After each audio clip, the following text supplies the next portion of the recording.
بسم الله الرحمن الرحيم الرحمن علم القرآن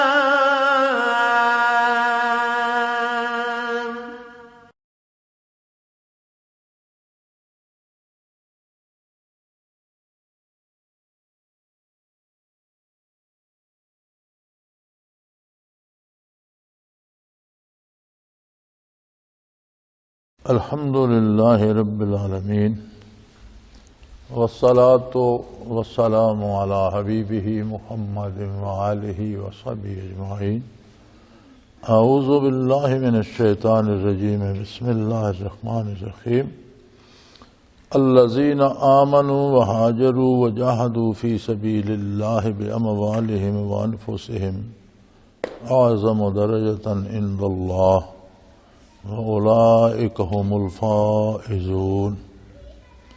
يُبَشِّرُهُمْ رَبُّهُمْ بِرَحْمَةٍ مِّنْهُ وَرِضْوَانٍ وَجَنَّاتٍ لَهُمْ فِيهَا نَعِيمٌ مُّقِيمٌ خَالِدِينَ فِيهَا أَبَدًا إِنَّ اللَّهَ عِندَهُ أَجْرٌ عَظِيمٌ۔ يَا أَيُّهَا الَّذِينَ آمَنُوا لَا تَتَّخِذُوا آبَاءَكُمْ وَإِخْوَانَكُمْ أَوْلِيَاءَ إِنِ اسْتَحَبُّوا الْكُفْرَ عَلَى الْإِيمَانِ وَمَن يَتَوَلَّهُم مِّنكُمْ فَأُولَٰئِكَ هُمُ الظَّالِمُونَ۔ قُلْ إِن كَانَ آبَاؤُكُمْ وَأَبْنَاؤُكُمْ وَإِخْوَانُكُمْ وَأَزْوَاجُكُمْ وَعَشِيرَتُكُمْ وَأَمْوَالٌ اقْتَرَفْتُمُوهَا وَتِجَارَةٌ تَخْشَوْنَ كَسَادَهَا وَمَسَاكِنُ تَرْضَوْنَهَا أَحَبَّ إِلَيْكُم مِّنَ اللَّهِ وَرَسُولِهِ وَجِهَادٍ فِي سَبِيلِهِ فَتَرَبَّصُوا حَتَّىٰ يَأْتِيَ اللَّهُ بِأَمْرِهِ وَاللَّهُ لَا يَهْدِي الْقَوْمَ الْفَاسِقِينَ۔ اللهم سبحانك لا علم لنا إلا ما علمتنا إنك أنت العليم الحكيم۔ مولاي صل وسلم دائما أبدا على حبيبك خير الخلق كلهم۔ الذين آمنوا وهاجروا وجاهدوا في سبيل الله بأموالهم وأنفسهم أعظم درجة عند الله وأولئك هم الفائزون۔ اللہ کریم نے ان لوگوں کی تعریف ارشاد فرمائی ہے اور ان کے اجر، آخرت اور انجام کی خبر ارشاد فرما دی ہے۔ وہ خوش نصیب لوگ جو حضور اکرم صلی اللہ علیہ وآلہ وسلم پر ایمان لائے اور جنہوں نے ابتدائی اسلام میں اللہ کے حبیب صلی اللہ علیہ وسلم کی خدمت میں حاضر ہو کر اسلام قبول کیا اور پھر اس کے لیے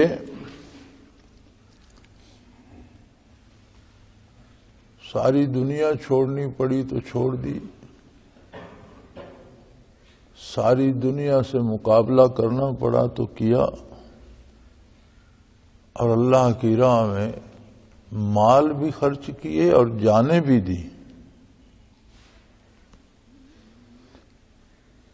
اللہ کریم ان کی تعریف فرماتے ہیں وہ لوگ جو ایمان لائے، ہجرت کی اور اللہ کی راہ میں جہاد کیا، مال سے بھی اور جان سے بھی۔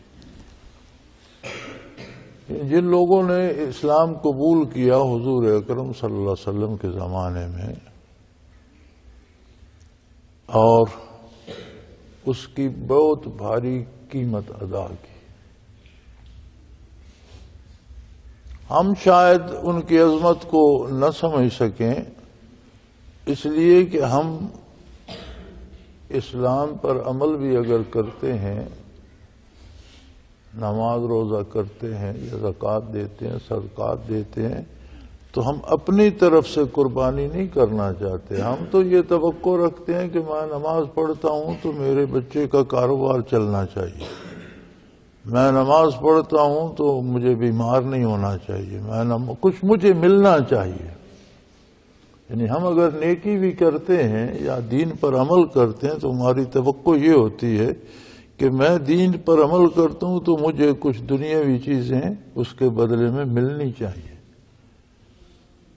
اب ہماری ذہنی حالت یا ذہنی پختگی اس طرح سے ہے، ہم ان لوگوں کو کیسے سمجھ سکیں گے جنہوں نے ایمان قبول کیا تو جو کچھ پاس تھا وہ بھی لٹا دیا، گھر بھی چھوڑنے پڑ گئے، شہر بھی چھوڑنے پڑ گئے، رشتے ناطے دوستیاں تعلقات چھوڑنے پڑ گئے، حتیٰ کہ پھر بھی اس پر بھی بس نہ ہوا، پھر جہاد کرنا پڑا، جو مال پاس بچ گیا تھا وہ اللہ کی راہ میں خرچ کیا، جانیں لٹائیں، شمشیر برہنہ لے کر میدان میں کھڑے ہو کر مقابلہ کیا، شہید ہوئے، زخمی ہوئے۔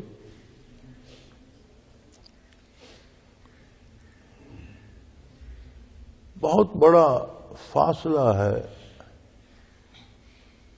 سمجھنے کے لیے بھی شاید ہماری سمجھ بھی وہاں تک کام نہ کرے۔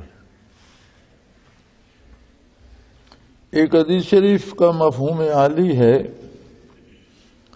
کہ قیامت قائم ہوگی، سور پھونکا جائے گا، لوگ اٹھیں گے، تو صحابہ کرام کا ایک طبقہ اٹھے گا جن کے بدن چھلنی ہوں گے زخموں سے، لباس تار تار ہوں گے، تلواریں ہاتھ میں ہوں گی، اور حضور صلی اللہ علیہ وسلم کے ارشاد کا مفہوم عالی ہے کہ آپ فرماتے ہیں کہ جنت کے دروازے پر جا کر دستک دیں گے۔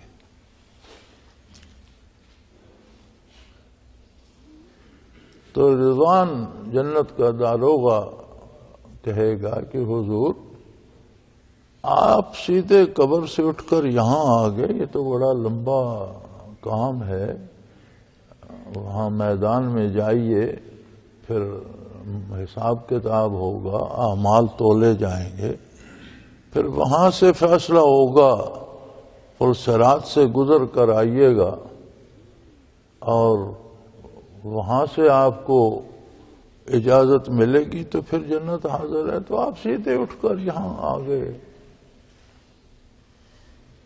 تو حضور فرماتے ہیں کہ وہ متوجہ اللہ ہوں گے اور عرض کریں گے بار الہ، ہم گمراہ تھے، تو نے اپنا رسول بھیجا صلی اللہ علیہ وسلم، ہمیں نور ایمان نصیب ہوا، ہمارے پاس گھر تھے ہم نے چھوڑ دیے تیرے حبیب اور تیرے دین کی خاطر، تیری خاطر، مال تھا لٹوا دیا، خرچ کر دیا تیری راہ میں، جان بچتی تھی وہ بھی لٹا دی، اور ہمارے بدن کے پرخچے اڑ گئے، تو ہمارے پاس تو کچھ نہیں بچا تھا۔ اب یہ آپ کا فرشتہ حساب کی بات کرتا ہے، ہم کس چیز کا حساب دیں؟ ہمارے پاس بچا کیا تھا جس کا حساب باقی ہے؟ تو حضور فرماتے ہیں ارشاد ہوگا کہ ان کے لیے جنت کے سارے دروازے کھول دو، جہاں سے جی چاہے داخل ہوں اور جہاں انہیں پسند آئے وہاں رہیں۔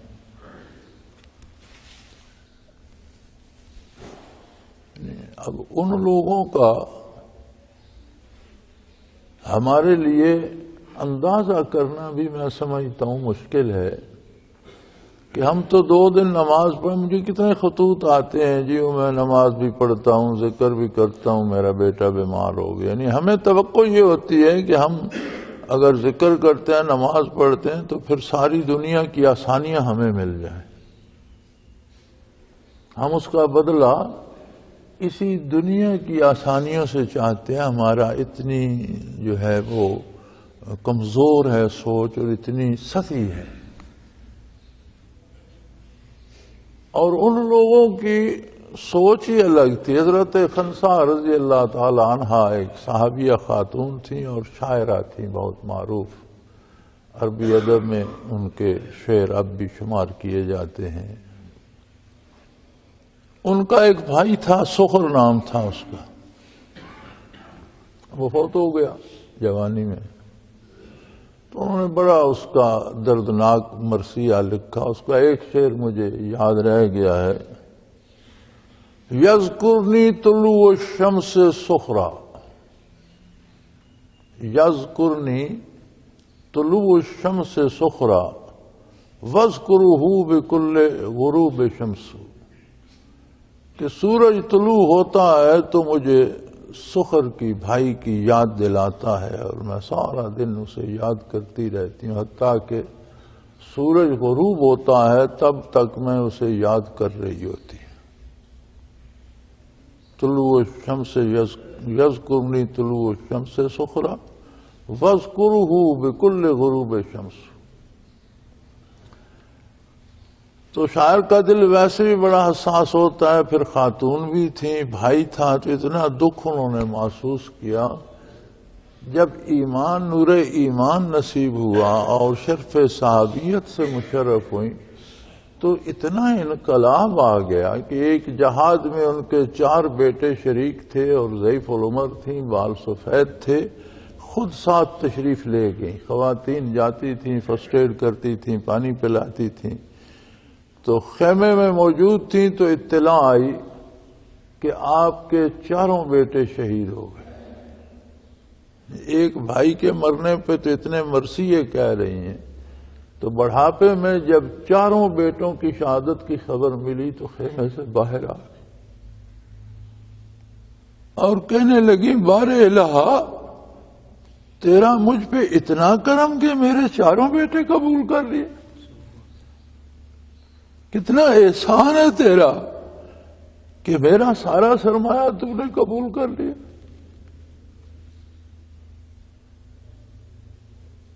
اب اس سے اندازہ لگائیں کہ ہم 2 دن نماز پڑھ لیں تو ہم سمجھتے ہیں کہ ساری دنیا میرے لیے ہو جانی چاہیے، یا دنیا میں وہ ہونا چاہیے جو میں کہوں۔ ان کا عالم یہ تھا کہ جو اللہ نے انہیں نعمتیں دی تھیں وہ بھی اللہ کی راہ میں لٹانا ان کی آرزو ہوتی تھی اور اس سے خوش ہوتے تھے۔ وہی تعریف یہاں اللہ نے فرمائی۔ صحابہ کرام یاد رکھیں، قرآن کے مثالی مسلمان تھے۔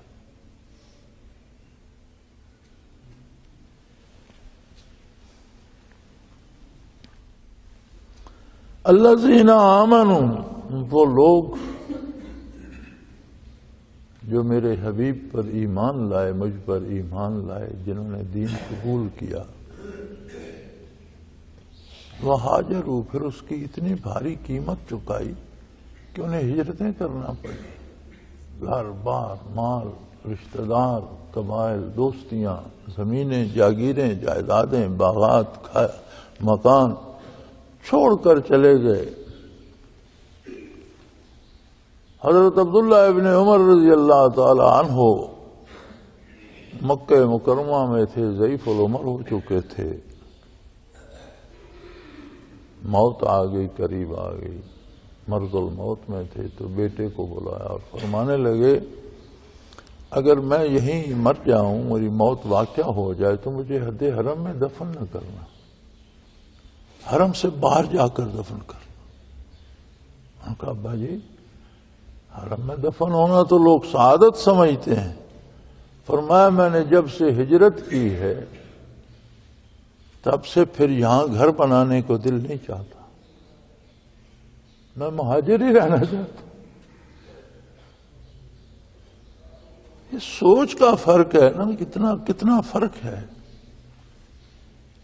کہ جب اللہ کے لیے چھوڑ دیا پھر چھوڑ دیا۔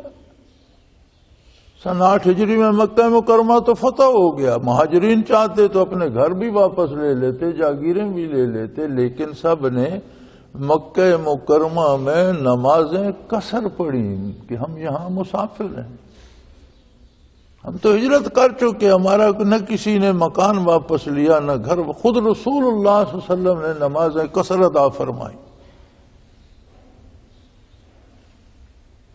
تو فرمایا یہ وہ لوگ تھے جو ایمان لائے اور پھر انہوں نے ہجرت کی۔ وَجَاهَدُوا فِي سَبِيلِ اللَّهِ بِأَمْوَالِهِمْ وَأَنفُسِهِمْ، پھر اللہ کی راہ میں انہوں نے جہاد کیا، مال بھی لٹوائے، جانیں بھی نچھاور کی۔ اعظم درجۃ عند اللہ، اللہ کے نزدیک ان کے بہت بڑے درجات، بہت بڑی منازل، بہت بڑے مقام ہیں۔ وَأُولَئِكَ هُمُ الْفَائِزُونَ، اور وہ لوگ ہیں جو پورے پورے کامیاب ہیں۔ اللہ کریم قیامت تک کے آنے والے نوع انسانی کے لوگوں کو ان کی ذوات بطور مثال پیش فرما رہے ہیں کہ کامیابی چاہتے ہو، اللہ کا قرب چاہتے ہو، بڑے بڑے درجے چاہتے ہو، تو پھر اللہ کی راہ میں قربانی دو۔ دین کے بدلے دنیا حاصل کرنا یہ کافر کا دین ہے۔ آپ اگر مطالعہ فرمائیں گے کفار کے ادیان کا، ادیان باطلہ کا، تو جتنی رسومات مذہب کے نام پر غیر مسلموں نے جاری کر رکھی ہیں، ہر رسم کے نتیجے میں کوئی نہ کوئی دنیاوی چیز حاصل کرنے کی امید رکھتے ہیں۔ یعنی جتنے ادیان باطلہ ہیں ان میں یہ قدر مشترک ہے، یہ چیز سب میں پائی جاتی ہے کہ جتنی دینی رسومات انہوں نے بنا رکھی ہیں، ہر رسم کی ادائیگی پر کوئی دنیاوی بدلہ چاہتے ہیں، کیونکہ آخرت پر تو ان کا ایمان و یقین ہی نہیں۔ اسی لیے حدیث شریف میں ارشاد ہے کہ کافر کا دین بھی دنیا ہے، اور مومن کے لیے ارشاد ہے کہ مومن کی دنیا بھی دین ہے۔ مومن عبادت تو اللہ کی رضا کے لیے اور آخرت کے لیے کرتا ہے، لیکن جو دنیا کا کام کرتا ہے اس کا بھی اصل مقصد رضا الہی ہوتا ہے، اور اسے عبادت سمجھ کر کرتا ہے۔ تجارت کرتا ہے تو اس لیے نہیں کہ وہ سمجھتا ہے کہ اس میں میرا رزق، وہ سمجھتا ہے رزق تو اللہ نے دینا ہے، یہ میں اللہ کے حکم کی تعمیل کر رہا ہوں کہ اسباب اختیار کرو۔ اس کی مزدوری بھی عبادت بن جاتی ہے، تجارت بھی عبادت بن جاتی ہے، بال بچوں کو کھلانا پلانا بھی عبادت بن جاتی ہے، بچے پالنا بھی عبادت بن جاتی ہے، کہ وہ سارے کام اللہ کی رضامندی کے حصول کے لیے کرتا ہے۔ اسباب اختیار کرتا ہے کہ مجھے مالک نے حکم دیا ہے اسباب کو اختیار کرنے کا۔ روزی کتنی ہے وہ تو مالک نے دینی ہے، جو نصیب میں ہے وہ ملے گی۔ تو مومن کی دنیا بھی دین بن جاتی ہے، جبکہ کافر کا دین بھی دنیا ہوتی ہے۔ تو ہم اتنے اس سطح سے نیچے گر گئے ہیں کہ ہم یہ سمجھتے ہیں کہ اگر ہم اللہ کی بارگاہ میں حاضر ہوتے ہیں، اللہ کو مانتے ہیں، اللہ کی بارگاہ میں سجدہ ریز ہوتے ہیں، تو پھر دنیا میں جو ہم چاہیں وہ ہونا چاہیے۔ اسلام یہ ہے کہ بندہ اپنے آپ کو اللہ و اللہ کی رسول کی رضا میں فنا کر دے کہ جو میرا رب چاہتا ہے میں اس پہ راضی ہوں، جو میرا حبیب چاہتا ہے میں اس پہ راضی ہوں۔ تو فرمایا وہ لوگ تو ایسے تھے کہ جو اس مشکل ترین وقت میں ایمان لائے، پھر انہیں ہجرتیں کرنا پڑیں، گھر بار مال جائیداد چھوڑ دی انہوں نے، اور اس پر بس نہیں کیا، پھر عمر بھر اللہ کی راہ میں مال سے بھی اور جان سے بھی جہاد کرتے رہے۔ ان کے منازل بہت بلند ہیں۔ اعظم درجۃ عند اللہ، اب جس مقام جس درجے کو اللہ کریم اعظم بہت بڑا کہہ رہے ہیں، ان کا مقام کتنا بلند ہے وہ اللہ ہی جانے۔ اور فرمایا وَأُولَئِكَ هُمُ الْفَائِزُونَ، اور وہ تو جیت گئے، پورے پورے کامیاب ہو گئے۔ میں آپ ہم سب آنکھ بند ہوگی تو ہماری آنکھ کھلے گی، موت کے بعد ہمیں اندازہ ہوگا کہ میں نے کیا کیا اور میں کہاں پہنچا۔ اور ہمارے لیے تو ایک معیار ارشاد فرمایا ہے قرآن نے کہ فمن زخزخ من النار فقد فاز. ہمارا معیار تو یہ ہے کہ اگر ہم دوزخ میں جانے سے بچ گئے تو ہم کامیاب ہو گئے. نہیں، ہماری تو یہ بھی بڑی کامیابی ہے، اللہ ہمیں اس کی توفیق دے کہ ہم دوزخ سے بچ جائیں. فرمایا من زخزخ عن النار فقد فاز، جو دوزخ سے بچ گیا یقیناً وہ کامیاب ہو. لیکن وہ لوگ تھے جو جنت کے بھی اعلیٰ ترین منازل پر فائز. فرمایا ان لوگوں کے لیے یبشرہم ربہم برحمت منہ ورضوان وجنت لہم فیہا نعیم مقیم. اللہ انہیں خوشخبری دیتے ہیں، بشارت دیتے ہیں ان کے پروردگار انہیں اپنی رحمت کی اور اپنی رضا کی اور اپنی جنت کی جو ان کے لیے ہے، جس میں بے پناہ نعمتیں ہیں اور ہمیشہ ہمیشہ کے لیے ہیں. خالدین فیہا ابدا، اور وہ لوگ بھی ان میں ہمیشہ ہمیشہ رہیں گے. نہ نعمتیں ختم ہوں گی، نہ ان لوگوں کی حیات ختم ہوگی، نہ درجات ختم ہوں گے. ان اللہ عندہ اجر عظیم، اور بات یہیں ختم نہیں ہو جاتی، یقیناً اللہ کے پاس بہت بڑا اجر ہے. جنت کی خود خصوصیت یہ ہے کہ اس کی نعمتیں ایسی ہوں گی جو نہ کسی آنکھ نے دیکھی دنیا میں، نہ کسی کان نے سنی، اور جس کو کسی نے سوچا بھی نہیں ہوگا. اتنی عظیم نعمتیں ہوں گی اور اس قدر ہوں گی جس کا حساب نہیں ہے. اور پھر ہر نعمت میں ہر آن اس کی لذت، اس کا ذائقہ بڑھتا چلا جائے گا. اہل جنت جو لقمہ بھی کھائیں گے، ہر لقمے کا پہلے لقمے سے ذائقہ بہت اچھا ہوگا. جو لباس پہنیں گے وہ ہر آن، یہاں تو لباس پہنو تو خراب ہوتا جاتا ہے نا، ہر لمحے خراب ہوتا جاتا ہے، سلٹیں پڑتی جاتی ہیں، گرد پڑتی جاتی ہے. وہاں ہر آن نکھرتا جائے گا، پہلے سے خوبصورت ہوتا چلا جائے گا. اور فرمایا یہ ساری نعمتیں دے کر بھی اللہ کا خزانہ ختم نہیں ہوتا. اللہ کے پاس بے شمار نعمتیں ہیں، کب کتنی، ہمیشہ ہمیشہ ان پر کیا کیا نعمتیں دیتا رہے گا، یہ اللہ جانے، اور اللہ کے بندے جو جنت میں ہوں گے.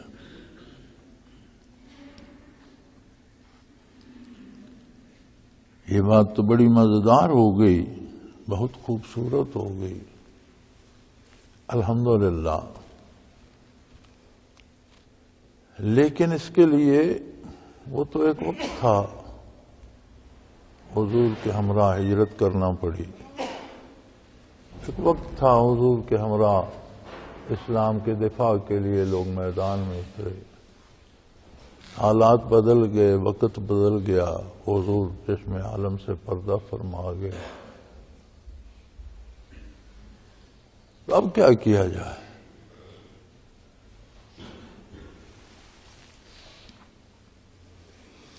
اب تو نہ وہ ہجرت رہی، نہ وہ موقع رہا، نہ وہ بات رہی. اب کیا ہو؟ یا الذین آمنوا، فرمایا اے ایمان والو. یہ تب سے اب تک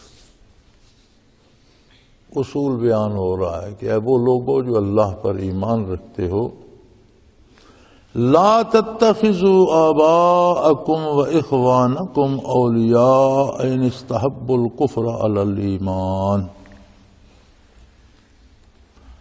کسی کا تو کہنا ہی کیا ہے، رشتہ دار، دوست، احباب، ماحول، معاشرہ، اس کی تو بات ہی چھوڑ دو. اگر سگا باپ اور سگا بھائی اسلام سے زیادہ کفر کو عزیز رکھتا ہو تو تم اس کے ساتھ اپنی دوستی نہ رکھو.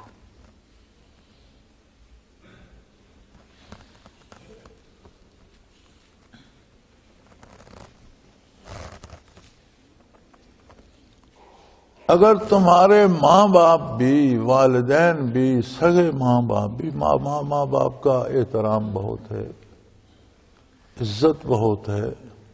اللہ کریم فرماتے ہیں کہ اگر کافر بھی ہوں تو انہیں اف تک نہ کہیں، لحاظ کریں، جھڑکے نہیں، ان کی خدمت کریں۔ لیکن جب اللہ اور اللہ کے دین کی بات ہے تو اس میں ان سے کوئی تعلق نہیں ہوگا۔ یہ نہیں ہوگا کہ جی میں اب تہجد کے لیے اٹھتا ہوں تو باپ ناراض ہوتا ہے یا ماں ناراض، اللہ کا ذکر کرتا ہوں تو بھائی روٹھ جائے گا، میں اگر رزق حلال کھاتا ہوں تو والدین ناراض ہوں گے، نیکی کرتا ہوں تو یا جہاد پہ جاتا ہوں یا زکوٰۃ ادا کرتا ہوں تو والدین ہوتے ہیں تو ہوتے رہیں بھائی۔ اللہ کے رسول کے حکم کے مقابلے میں کسی کی کوئی حیثیت، ان کا احترام اپنی جگہ، ان کے حقوق اپنی جگہ۔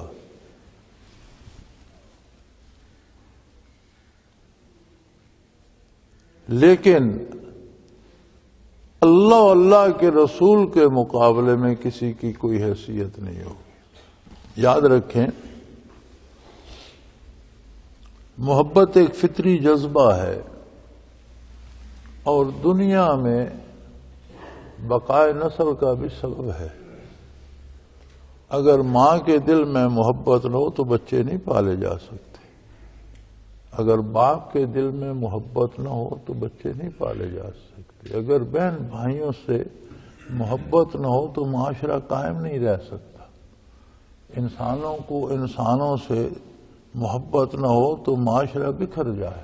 ایک فطری جذبہ ہے جس پر یہ سارا نظام قائم ہے، وہ تو ہوگی لیکن وہ اتنی نہیں ہونی چاہیے کہ اللہ کے رسول کے حکم کے مقابلے میں آ جائے، نہیں، اتنی نہیں۔ سب سے زیادہ محبت اللہ کے حبیب صلی اللہ علیہ وسلم سے ہوگی اور پھر کسی اور سے، پھر ماں باپ سے، پھر بہن بھائی سے، پھر بیوی بچوں سے۔ اگر ماں باپ یا بہن بھائی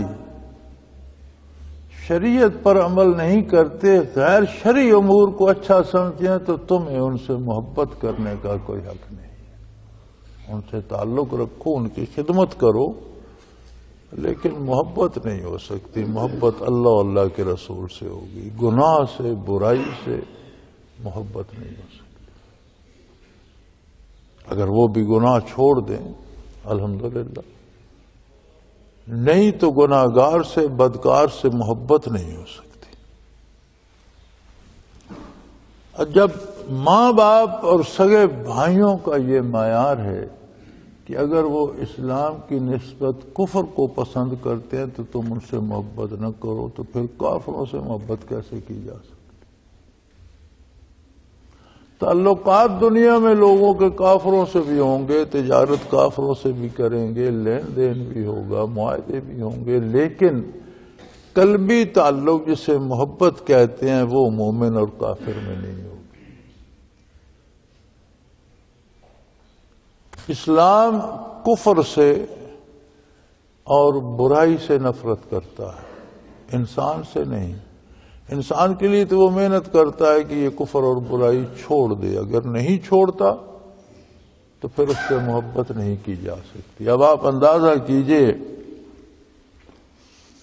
یا ایھا الذین آمنوا لا تتخذوا آباءکم واخوانکم اولیاء ان استحبوا الکفر علی الایمان۔ اے ایمان والو، اپنے والدین کو، اپنے بھائیوں کو دوست نہ سمجھو، عزیز نہ رکھو اگر وہ ایمان کی نسبت کفر سے دوستی رکھتے ہیں۔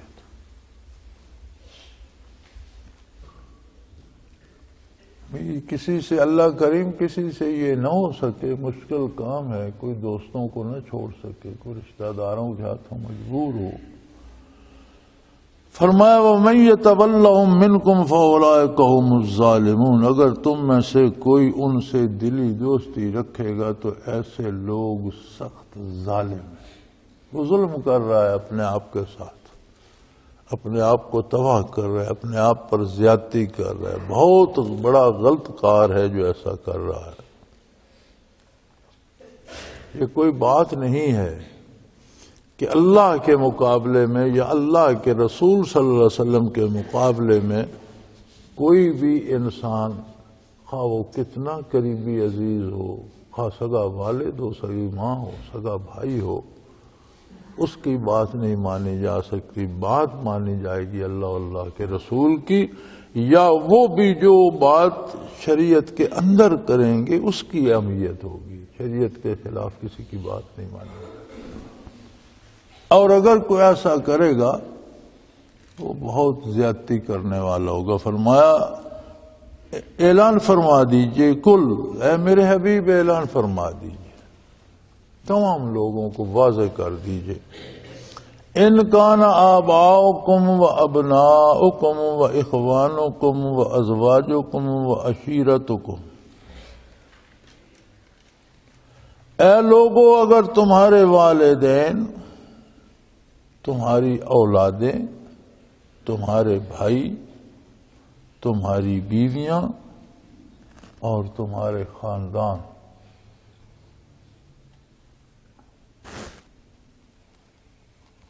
یا تمہاری وہ دولت جو تم نے بڑی محنت سے کمائی ہے، اموال اقترفتموها، تمہارے وہ مال جو تم نے بڑی محنت سے کمائے ہیں، وَتِجَارَةٌ تَخْشَوْنَ كَسَادَهَا، یا تمہارا وہ کاروبار جس میں نقصان سے تم ڈرتے ہو، اندیشہ ہو جس میں نقصان کا، وَمَسَاكِنُ تَرْضَوْنَهَا، اور تمہارے وہ خوبصورت گھر جو تمہیں بہت پسند ہیں، أَحَبَّ إِلَيْكُم مِّنَ اللَّهِ وَرَسُولِهِ وَجِهَادٍ فِي سَبِيلِهِ، اگر تمہیں وہ اللہ اور اللہ کے رسول اور اللہ کی راہ میں جہاد سے زیادہ محبوب ہیں، فَتَرَبَّصُوا حَتَّىٰ يَأْتِيَ اللَّهُ بِأَمْرِهِ، تو پھر انتظار کرو یہاں تک کہ اللہ خود اپنا حکم بھیج دیں اور فیصلہ کر دیں۔ پھر مفہوم یہ ہے کہ پھر اللہ تم سے، پھر اس وقت کا انتظار کرو جب تم اللہ کی گرفت میں آ جاؤ گے۔ واللہ لا یہدی القوم الفاسقین، یہ فسق ہے، گناہ ہے، برائی ہے، اور اللہ برائی کرنے والوں کو ہدایت نہیں فرماتے۔ یعنی تمہارے گمراہ ہونے کے لیے یہی ایک فعل کافی ہے، اور اس میں اللہ کریم نے بڑی وضاحت سے ساری چیزیں شمار فرما دیں کہ اے میرے نبی اعلان فرما دیجئے، اگر تمہارے والدین، اگر تمہاری اولادیں، اگر تمہارے بھائی، اگر تمہاری بیویاں، اگر تمہارے قبیلے کے لوگ، یا وہ دولت جو تم نے محنت سے جمع کی ہے، یا وہ تجارت جس میں تمہیں نقصان کا ڈر ہے، یا وہ مکان یا گھر جو تم نے بڑی محنت سے بنائے اور تمہیں بڑی ان سے محبت ہے اور ان پسند کرتے ہو، احب الیکم من اللہ ورسولہ، اللہ اور اللہ کے رسول کی اطاعت کی راہ میں اگر وہ بھی رکاوٹ بن جائیں اور ان کی محبت اللہ کی محبت پہ غالب آ جائے، اور تمہیں یہ ڈر ہو کہ میں دین پر عمل کروں گا تو فلاں دوست چھوٹ جائے گا، دین پر عمل کروں گا تو فلاں رشتہ دار چھوٹ جائے گا، بیوی ناراض ہو جائے گی، کاروبار میں نقصان ہو جائے گا، جن سے تجارت کرتا ہوں وہ سارے بے دین ہیں، میں اگر اللہ اللہ کروں گا تو وہ مجھ سے کاروبار نہیں کریں گے، میرا نقصان ہو جائے گا، اس طرح یا اللہ کی راہ میں جہاد سے، اللہ کی راہ میں مجاہدہ کرنے سے، اللہ کی دین کو پھیلانے سے، اللہ کے دین پر عمل کرنا بھی مجاہدہ ہے، اللہ کی راہ میں نکلنا بھی مجاہدہ ہے، اللہ کے دین کی تبلیغ بھی مجاہدہ ہے، پڑھنا پڑھانا بھی جہاد ہے، اور اللہ کی راہ میں مسلمان حکمران کے ساتھ مل کر میدان کارزار میں لڑنا بھی جہاد ہے۔ تو اگر وہ تمہیں اللہ کی راہ سے یا اللہ کی جہاد سے روکیں اور تم سمجھو کہ میں دین پر کام کروں گا تو فلاں رشتہ ناراض ہو جائے گا، یا فلاں روٹھ جائے گا، یا کاروبار میں گھاٹا پڑ جائے گا، یا مکان چھن جائے گا، تو فرمایا پھر انتظار کرو اس وقت کا جب اللہ اپنے حکم فرما دے، اللہ فیصلہ فرما دے، اور یاد رکھو اللہ بدکاروں کو کبھی ہدایت نہیں دیتے، یعنی یہ انتہائی برائی ہے، اور برائی کر کے کوئی اچھائی نہیں پا سکتا۔ ایک محبت ہوتی ہے فطری اور ایک محبت ہوتی ہے عقلی. محبت کی دو قسمیں ہیں. ایک فطری جذبہ ہے محبت کا، ماں کو بچوں کے ساتھ، باپ کو بیوی بچوں کے ساتھ، گھر کے ساتھ، بہن بھائیوں کے ساتھ، اپنے والدین کے ساتھ. ایک محبت ہوتی ہے عقلی کہ سوچنا پڑتا ہے کہ میں یہ بات مانوں یا یہ بات مانوں، اس سے تعلق رکھوں یا اس سے رکھوں. یہ جو عقلی محبت ہے یہ غالب ہونی چاہیے اس فطری محبت پر اللہ اللہ کے رسول کے حق میں. بندہ سوچ سمجھ کر یہ فیصلہ کرے کہ میں اللہ اور اس کے حبیب کی اطاعت نہیں چھوڑ سکتا، اس کے ساتھ جس کو میرے ساتھ رہنا ہے رہے، جسے نہیں رہنا وہ مجھے چھوڑ دے، میں اسے چھوڑ دوں گا، لیکن میں اللہ اللہ کے رسول کی اطاعت کو نہیں چھوڑ سکتا. تو یہ عقلی محبت جو ہے یہ غالب ہونی چاہیے اللہ کی، اللہ کے حبیب کی. اور اللہ و اللہ کے رسول کی محبت کا امتحان کیا ہے؟ اطاعت الہی میں ہے. اللہ سے محبت ہے، اللہ کے حبیب سے محبت ہے تو ان کی اطاعت کرے گا. فَإِنَّ الْمُحِبَّ لِمَن يُحِبُّ مُطِيعُ. محبت کرنے والا جس سے محبت کرتا ہے اس کا فرما بردار ہو جاتا ہے، اس کی بات کو نہیں ٹالتا، اسی کی بات مانتا ہے. تو اگر زندگی میں یہ تبدیلی آ جائے کہ ہم ہر کام کرتے وقت یہ سوچ لیں کہ اس سے اللہ اور اللہ کا حبیب راضی ہوں گے تو یہ محبت مطلوب ہے. اور اگر ہم اس میں پھنس جائیں گے کہ اللہ کی اطاعت تو کروں گا، لوگ ناراض ہو جائیں گے، رشتہ دار ناراض ہو جائیں گے، یا کاروبار میں نقصان ہو جائے گا، یا گھر چھوٹ جائے گا، تو فرمایا پھر تم مارے گے، پھر تمہارا کوئی بچنے کا امکان نہیں ہے. کیونکہ یہ چیزیں تو اللہ کی راہ میں رکاوٹ نہیں بن سکتی. نہ کوئی رشتہ، نہ مال، نہ دنیا کی کوئی چیز اتنی قیمتی نہیں ہے جسے اللہ و اللہ کے رسول صلی اللہ علیہ وسلم کے مقابلے میں لایا جائے.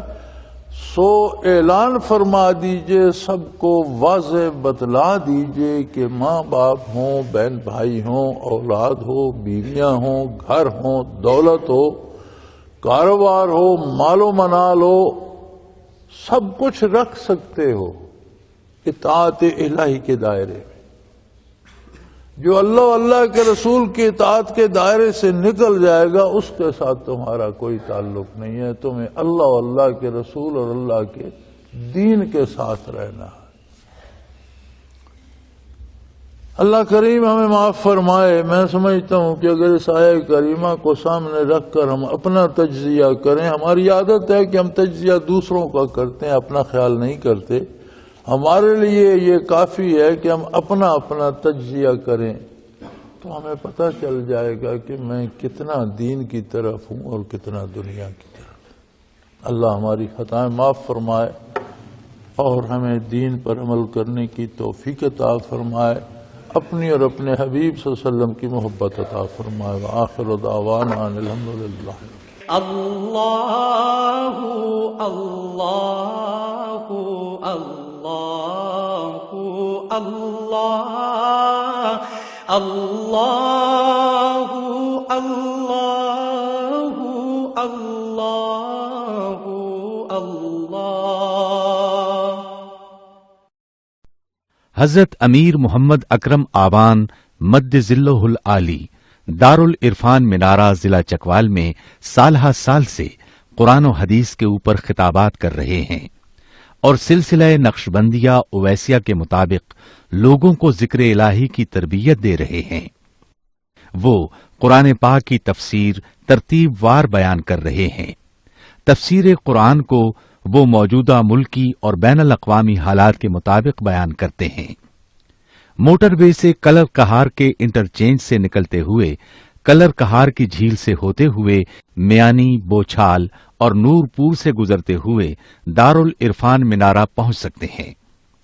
حضرت امیر محمد اکرم آوان نے بچیوں اور بچوں کی دینی اور دنیاوی تعلیم کے لیے سقارہ اکیڈمی کے نام سے ایک درسگاہ بھی قائم کی ہے، جس کا افتتاح ملک پاکستان کے صدر جنرل محمد ضیاء الحق نے اپنے دست مبارک سے کیا تھا.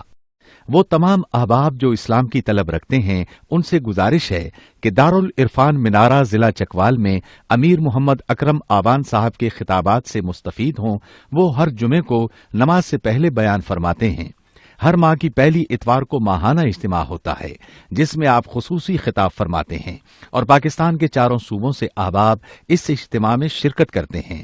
اس کے علاوہ یہاں سال میں 2 مرکزی اجتماعات بھی ہوتے ہیں، ایک رمضان المبارک میں اعتکاف کا اجتماع اور دوسرا جولائی اور اگست میں 40 دن کا اجتماع ہوتا ہے جس میں روحانی تربیت کی جاتی ہے۔ اپنا خون سیماب دے کر اتنا ہم کر جائیں گے، نام آقا کا چمن میں پھر رقم کر جائیں گے۔